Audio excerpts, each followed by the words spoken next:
Curious about ethical non-monogamy? Today you're going to learn what ethical non-monogamy is, why somebody would want to share or have multiple partners, and how to practice ethical non-monogamy to have multiple happy relationships. I'm Brandon the Dom. Let's dive in. So despite what some people may have you believe, there are no one-size-fits-all rules for doing relationships. It's about finding what works for you and your partner, or partners in this case. For some people, this means being monogamous and having one partner. And for others, it means being non-monogamous, having more than one partner, or maybe having one partner but having sex with other people as well. So today we're going to talk about non-monogamy, specifically ethical non-monogamy, because being cheated on sucks and nobody wants that, and how to take some practical steps for having fulfilling relationships with multiple partners. First, let's talk about what is ethical non-monogamy. Let's first consider what a monogamous relationship looks like. Basically, you have person A and person B, and they're in a relationship. Pretty simple. The fantasy of monogamy is that we all have some sort of soulmate for life. But really, it's just a commitment to one person at a time. However, what if person A starts having feelings for person C? Or what if person B wants to fulfill some deep-seated desires that person A doesn't really want to partake in? Or what if person A and person B fall in love with person C, D, E, and F? Now we're in a more tricky situation. See, monogamy implies that there's one person that you're going to love and have sex with, and you're never going to love or have sex with another person outside of that relationship. However, it's quite common for people to love and lust after other people, sometimes multiple people, and they often shame themselves for even having those thoughts when they're inside of a monogamous relationship. So, enter stage right.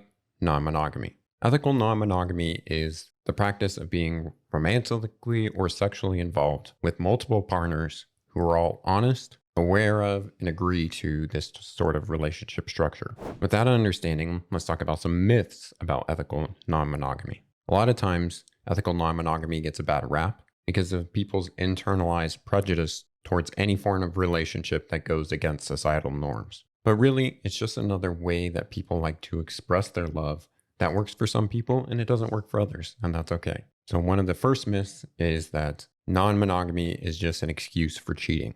And this is a myth because at its core, ethical non-monogamy is different than cheating because it places a strong emphasis on consent, honesty, and openness about what you're doing. Cheating, in contrast, is a betrayal of trust. There's no honesty in doing it. Another myth is that non-monogamous relationships are unhealthy. And there's actually been studies shown, I'll leave a link down below, that shows there's no significant difference in levels of relationship satisfaction between monogamous and non-monogamous relationships. The toxicity that often happens inside of a relationship doesn't necessarily have to do with the structure of that relationship, but rather the behaviors of the people within that relationship, regardless of what the structure is. Another myth is that non-monogamy is an attempt to avoid commitment. Just because somebody doesn't conform to a monogamous structure does not mean that they don't ever fully commit to someone.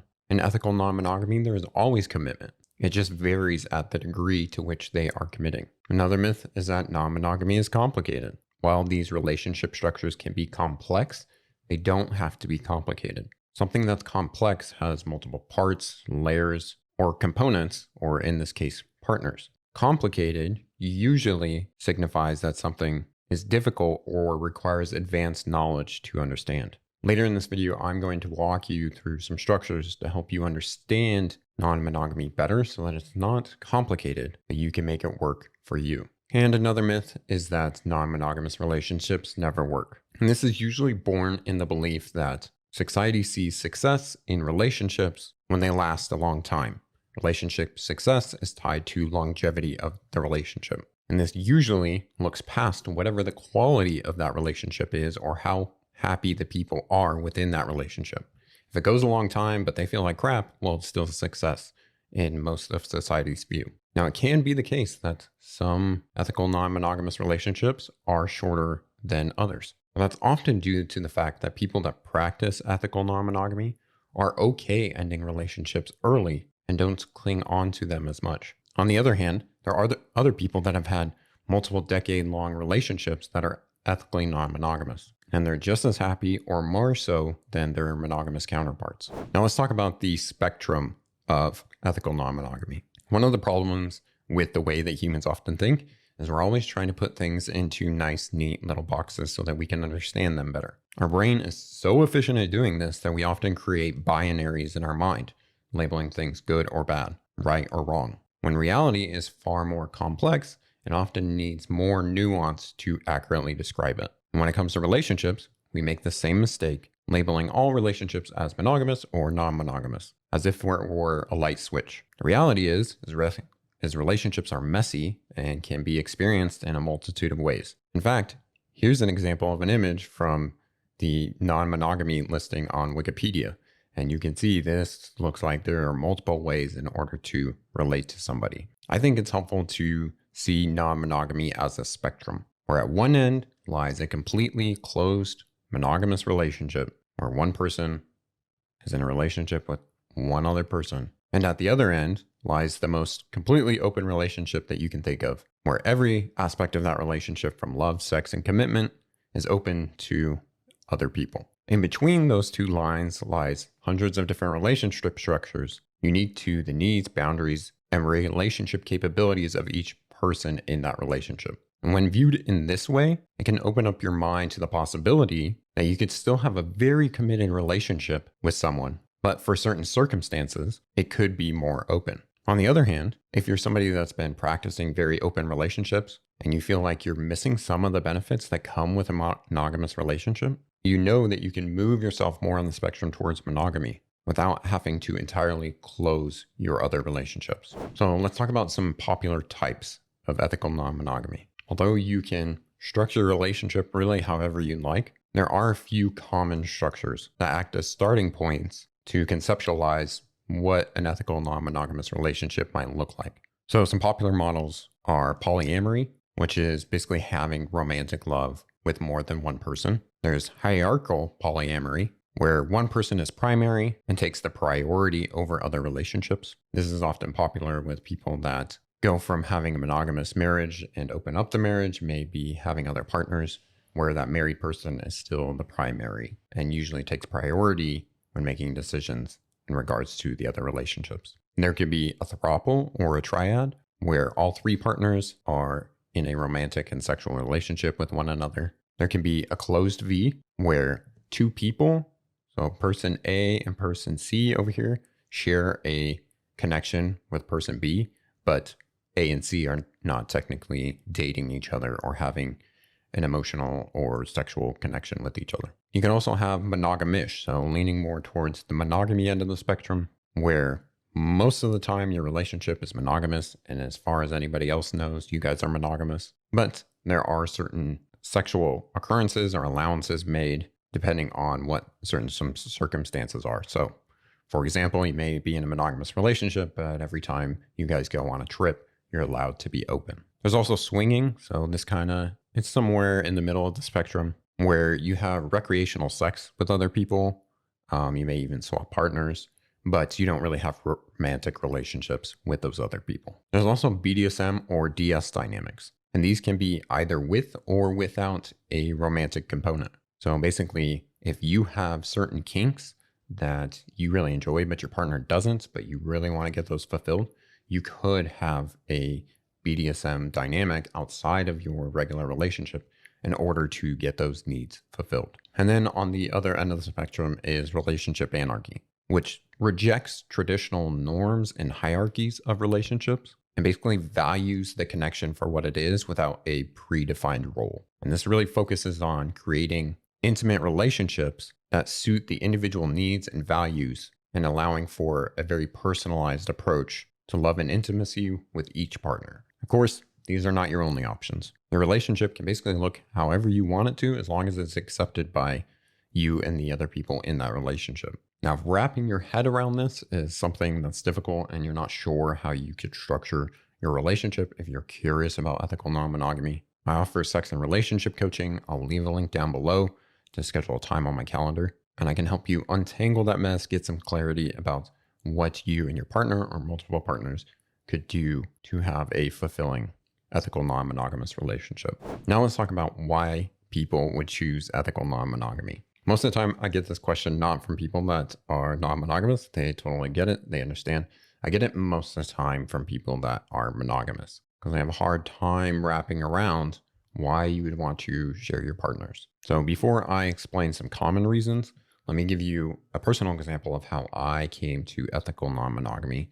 So you can see how you can move from a non-monogamous mindset to an ethical non-monogamous one and why that might occur. So growing up, I didn't exactly have the best models of relationships. My parents divorced when I was 2, and my father went through 3 marriages with 2 divorces, and my mother being the second of those. I also witnessed him doing some unethical behavior around cheating on partners. And while could be easy to say he was bad for doing so, I would learn later on in life that things are not so black and white. That's kind of what I grew up with. If we fast forward to college, when I had a girlfriend, at that time I was just accepting monogamy as the way things were, and basically rode the relationship escalator all the way to marriage because that's just what you do. I'll be honest, I don't know if I ever fully bought into the idea of marriage, but I didn't really know what else existed.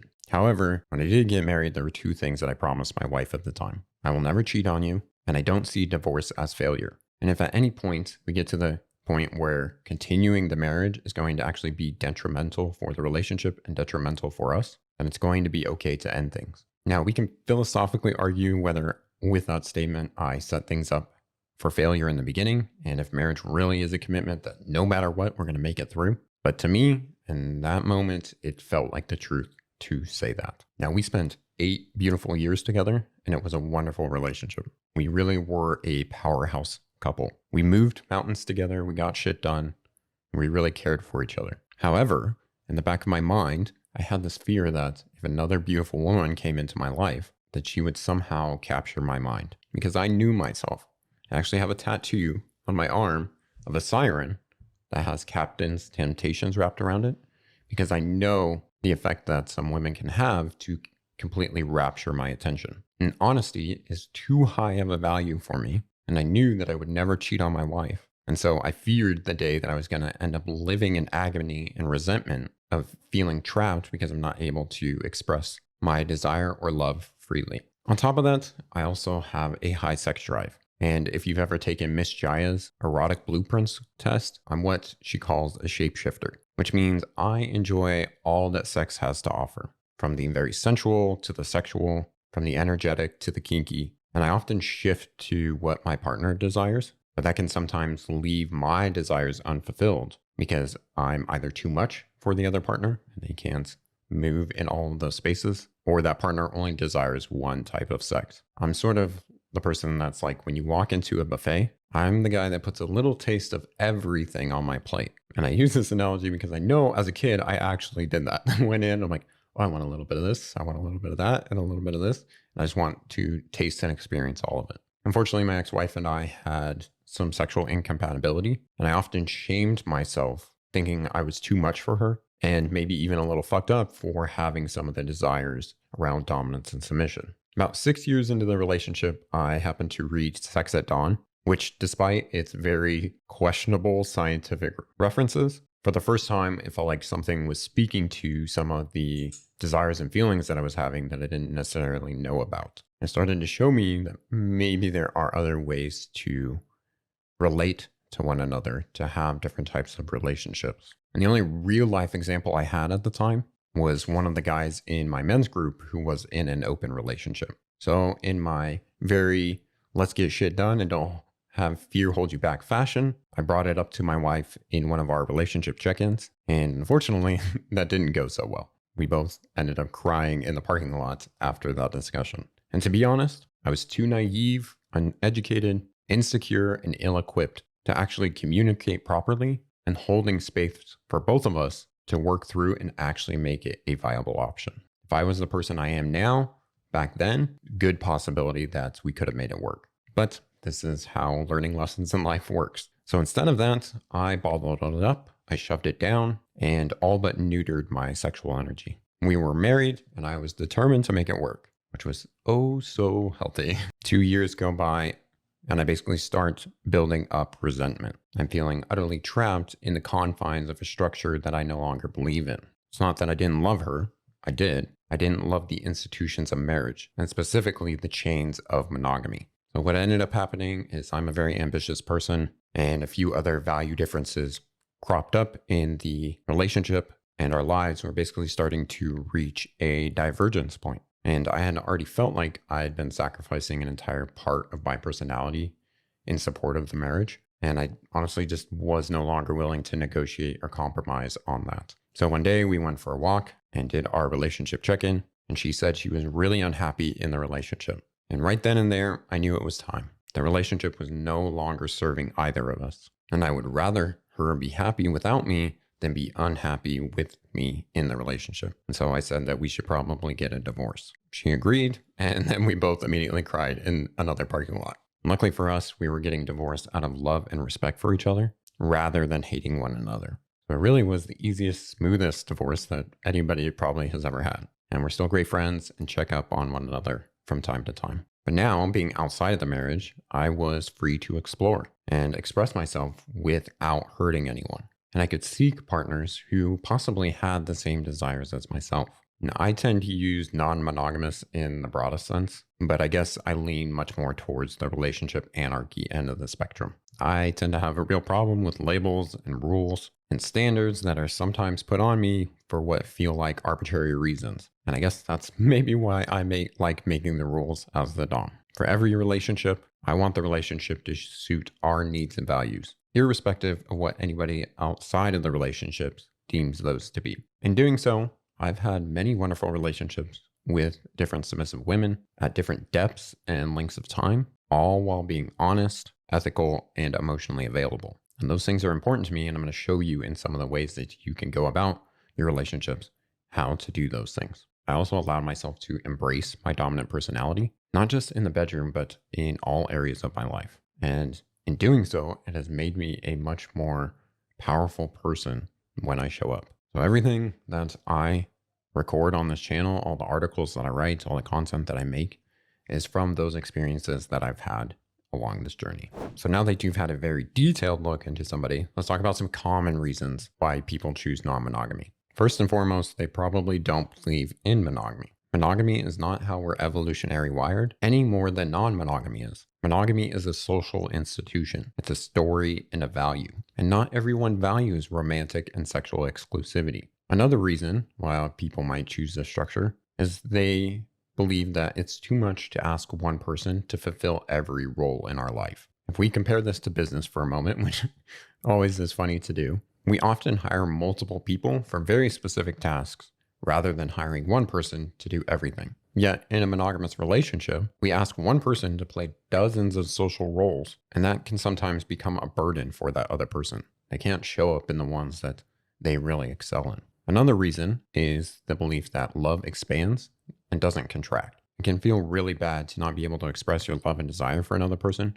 when you know that you clearly feel it. And what it happens is it starts to paint your current partner in a bad light, as if they're being selfish and not allowing you to spread your love. Just because you have love for another person doesn't mean your love for the current partner is diminished. That's not the way that love works. Love expands, doesn't contract. Another reason is that it allows connections to be at whatever level is most genuine for that connection. So depending on a bunch of different factors, including personality, values, attraction levels, and more, some connections may be more conducive to being friends with benefits, being spouses, being sexual only connections, to dating, to being a work spouse, to whatever you want to call each other. When someone is pigeonholed into only one option as a monogamous partner, they often get judged and evaluated against an ideal of what the perfect match looks like, because you only get to choose one. And anybody that falls short of that perfect match gets kicked to the wayside.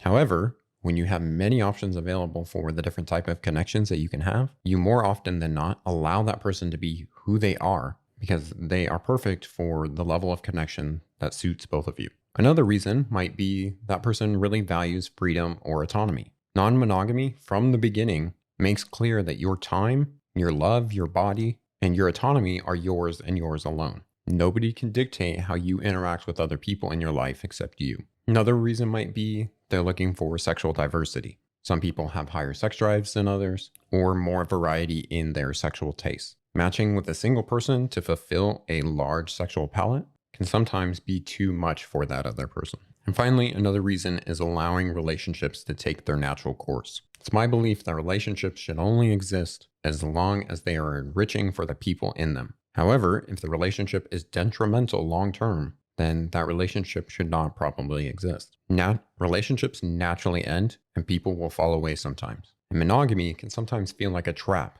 that doesn't let that person leave, that doesn't let that person grow. And kind of a bonus reason that you don't really understand until you're actually doing some of these relationships is something known as compersion, where you basically feel good to see your partner in partnership with somebody else and seeing them happy and fulfilled. For some people, that can be so intense that they actually get sexually turned on by their partner being with other people. That may not be you, but there are people like that.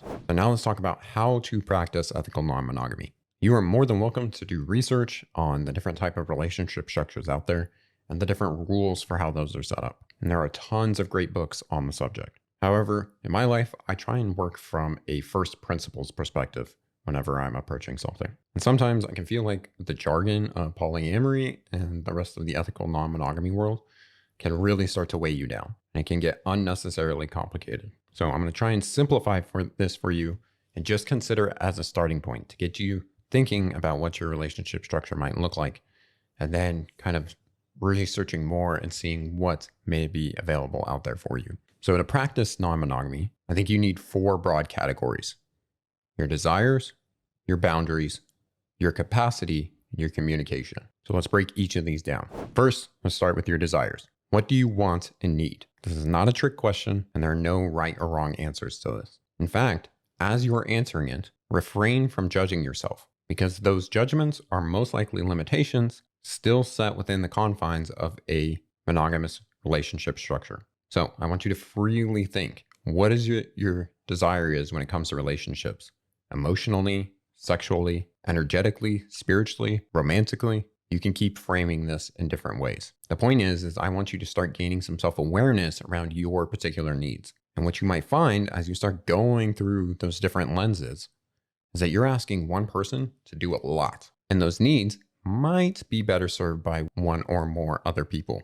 Knowing these desires can help illuminate how you might like to structure your relationships, and maybe where you start to fall along the spectrum of monogamy to non-monogamy. In fact, it's totally okay to still value things from monogamy and to lean more monogamous. It's not about jumping from one extreme to the other if you're not ready for that. It's about finding where you live with the most integrity, what's in line with what you need and what you value. The second thing we're thinking about is boundaries. What are the boundaries of these relationships? Boundary setting is about defining the line of what is acceptable behavior and actions towards you and what's unacceptable behavior and actions towards you. Boundaries basically tell other people how you want to be treated. It's basically like handing an operating manual to your partner and saying, please treat me like this. And I don't care where you fall on the spectrum, all relationships need boundaries. So an example of a boundary that I often set in non-monogamous relationships is that I'm okay about hearing about your partners on a surface level, but I don't necessarily want to hear a lot of details about them.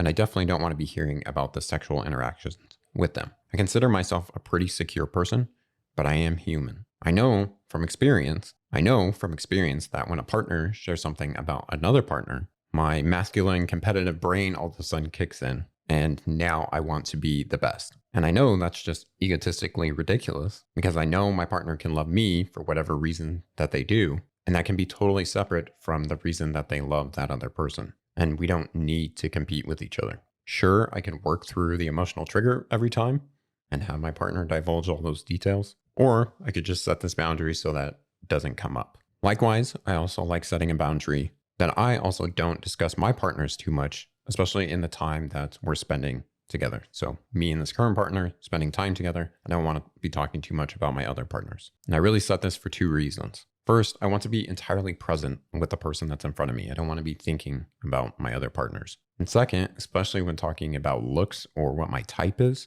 I don't want my partners comparing one another. Again, it kicks on that competitiveness that I just was talking about on the flip side. And again, sure, I may not be giving him the opportunity to work through those emotions, but I feel like it works better for both of us when it's not brought up. Do what works for you. Just be sure that you express your boundaries to your partner. The third thing that you're going to need is capacity. What's your actual capacity for commitment? So let's talk about the word casual for a second. As with most extremely vague words, I find it's a little problematic. I mean, what the fuck does a casual relationship even mean? I find that the word casual still lives in the paradigm of monogamous relationships, implying that you're seeing multiple people with no emotional connection and investment with those people. It implies that you're not serious about the relationship. And honestly, I think that's kind of Looney Tunes. When I'm with a person, no matter the depth of that relationship, I don't throttle my emotions or vulnerability. Emotions and vulnerability is the blood force of a relationship. And I'm serious about being in that relationship within the confines of the boundaries that we set. And those boundaries and confines might be that we're only connecting this one time and one time only. And that one time I'm showing up seriously. I think it's actually far better to view relationships through the lens of commitment. Commitment implies a dedication, an investment of time, energy, and resources. And there are some real tangible limits on those, and you can only commit so much to each person. Some relationships will have little commitment, and some relationships will have a lot of commitment. Now, people tend to get a little squeamish when we think about relationships in transactional terms, but I'm here to tell you that there's no such thing as unconditional love, at least not in these relationships. Even your dog, who's the most loving being on the planet, is still going to turn on you if you don't hold up your end of the relationship and you end up starving them. In every relationship, you are in that relationship because it brings you some amount of value by fulfilling one or more of your needs. The relationships that bring more value, you're more likely to commit your time, energy, and resources to. In the next section, we're going to talk more about communication and having that being honest and upfront. In order for you to be honest, you have to be realistic about your capacity for commitment. If someone is looking for a lot of commitment and you don't have the capacity for that, you need to be honest about that. And of course, there's also logistical considerations. If you're committing a lot of time, energy, and resources elsewhere, you're going to have less to give to other people. And that's going to put a real limitation on the number of people that you could have connections with, depending on the level of depth you want to go with them. I think thinking through this lens helps to separate love, which isn't a limited resource, from the actual limit of resources that you have of time, energy, and resources. So let's get very realistic about what your capacity for committing time, energy, and resources is. How much time do you have available? In order for you to build a relationship and feel like you actually know that person, you have two variables that you can control. That's the quantity of time spent together and quality of each one of those times spent together. That's going to equal your relationship depth. When you increase the quantity of time spent with another person, you begin to feel confident and trust that partner because you get to observe their patterns of behavior in multiple instances. They become predictable and known to you. Increasing the quantity of time also gives you more opportunities to start addressing quality of time. And time spent together becomes quality when you reveal more of yourself to that other person. And that makes each person feel seen,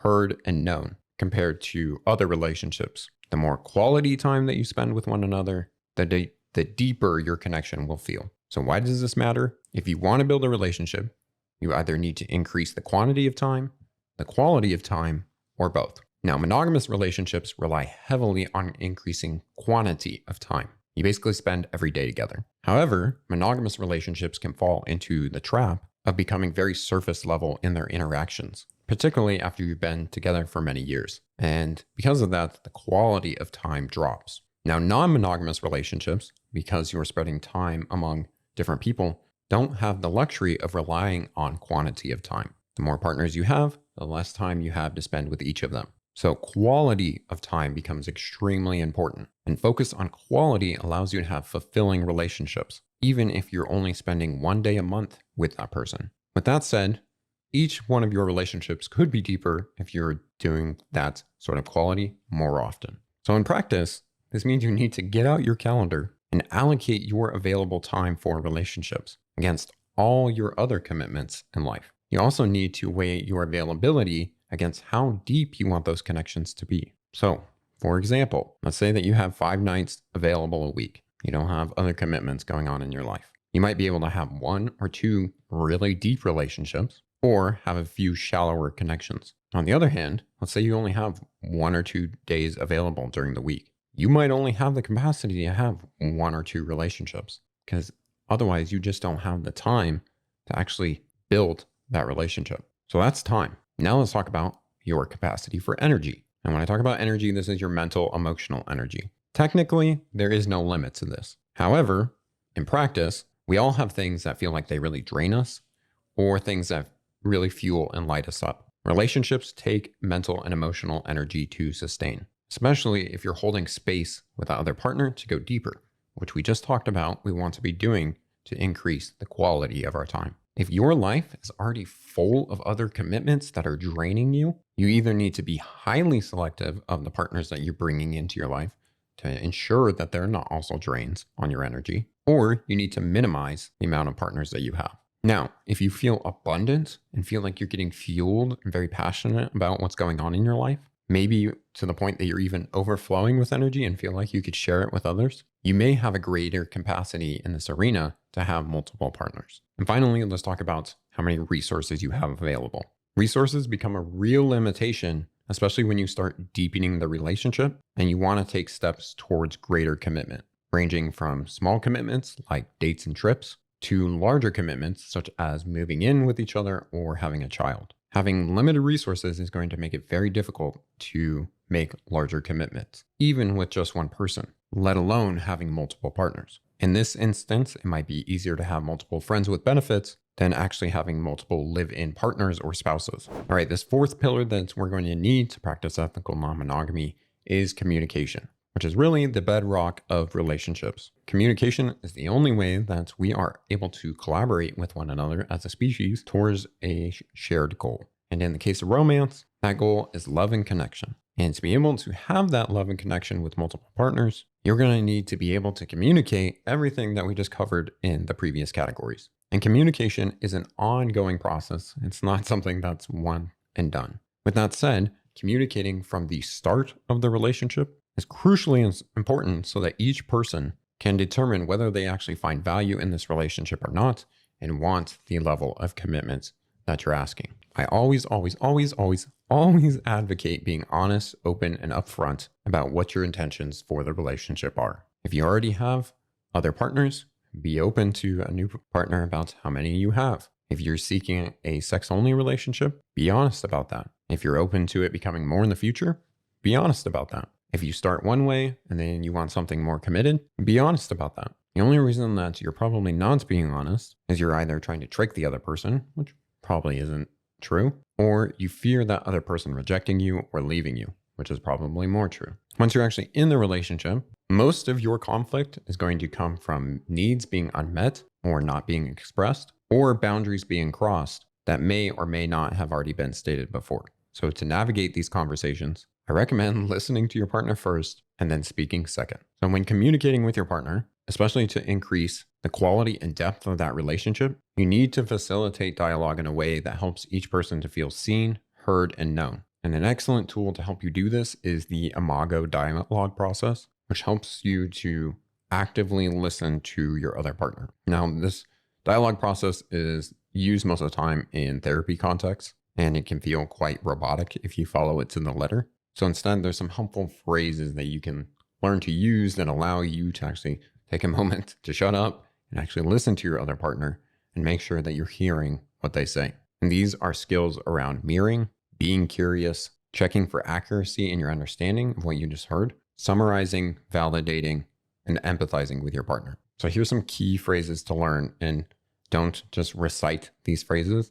Look at what these phrases are actually doing for the conversation for you to understand your partner. So the first phrase is, I would like to talk about whatever topic. Is now a good time? This shows that you respect that your partner may have a million other things going on in their life at the moment, and that they may have no energy to actually show up fully for you. So if they say no, just set another time to talk when they will have the energy and presence to actually be there with you. Another phrase is saying something along the lines of, if I got that, you said, and trying to summarize or mirror back what that person just said, and then asking them, is that correct? This shows that you're actually listening and actively trying to understand your partner. Many times people just want to be heard and understood. So this is going to go a long ways to help you actually hear what your partner is saying. Another phrase is there more about that? Or could you tell me more? Sometimes people hesitate to share everything, especially if they have evidence in the past that you didn't handle it so well. So this invites them to express themselves more fully. Another good phrase is you make sense. And that makes sense because, and basically telling them why what they just said is probably valid. People hate when you invalidate their emotions and when you write them off as crazy. They have every right to feel what they feel, just as you do. And by letting them know you understand why they might be feeling that way, it validates their perspective, which makes them feel seen and known, while also opening them up to hear your perspective in the future. You can also say, I imagine you might be feeling, and then trying to empathize and really feel into what their perspective is. And if you actually get a felt sense of what their emotions are like in that moment, it's going to impact the sort of decisions that you make, because you don't want to feel like shit, and you know that they probably feel like shit at the moment. And this process is actually not just beneficial for the other person in helping them feel seen, heard, and known. It also helps you to make better decisions because it digs deeper than the original words that they said, giving you greater insight. What they say first is usually not the full picture, and you shouldn't just take it right at face value. Dig deeper. Once you've understood their perspective and needs, then it can be time to express yours. And when you're expressing your needs, I recommend using nonviolent communication. The benefits of doing this is it separates objective observations about reality from the feelings that you're having about those observations. It also keeps you from attacking and blaming them, which puts you in the victim frame, and instead requires you to take responsibility for your feelings and for your needs. It also allows you to speak logically, stating objective facts, and emotionally by stating the feelings you're having around those facts. And in this way, you don't conflate the two and you make better decisions. You're also not disregarding how the situation is making you feel. So the basics of nonviolent communication is stating observations, feelings, needs, and making a request. So in the observation, you're stating an observation about the situation, what's actually happened. Then you're stating your feelings, the emotions that you're feeling, not a thought. So I'm feeling happy, sad, overwhelmed, whatever emotion you may be feeling in relation to the situation. Then you're stating the needs. Basically state the need or value that is causing you to have that emotion. And then lastly, you're making a request in the form of, would you be willing to? And the real power of nonviolent communication comes in that request. This is how you actually get your needs met and fulfilled. However, when you make the request for your needs to be met, there must be no expectation for them to say yes. And you must be okay no matter the outcome. Because any form of manipulating them to try to get your needs met is insecurity and neediness. If they say no, then you have to take responsibility for yourself in getting that need met in another way. Your partner owes you nothing. After hearing your partner out and expressing your needs, then you can decide what's going to happen. And in this process, remember your integrity and speak honestly. Don't say something if it's not true. Don't do something if it's not what you want. So those are the 4 broad elements you're going to need to practice non-monogamy: desires, boundaries, capacity, and communication. But if there's only one thing that you're going to take away from this video, it's to forget what other people outside of your relationships say they should look like and design what works for you and your partners. Ethical non-monogamy, just like monogamy, isn't a one-size-fits-all solution. It's about finding what resonates with your personal values, desires, and circumstances. I encourage you to remain open to the idea that relationships can be designed in a myriad of ways, each offering unique experiences and lessons. Now, whether you see ethical non-monogamy as a viable option for you or not, the core principles that we've discussed, desires, boundaries, capacity, and communication, are universal to any relationship. They can enhance that relationship, monogamous or otherwise. Now, if you've been having a lot of low commitment relationships, and what the kids sometimes call them these days as situationships, and you want to learn how to stop having unfulfilling situationships, I recommend watching this video, which is going to teach you more about how to build fulfilling relationships even when they're less commitment. So check out that video, and thank you so much for your time and attention.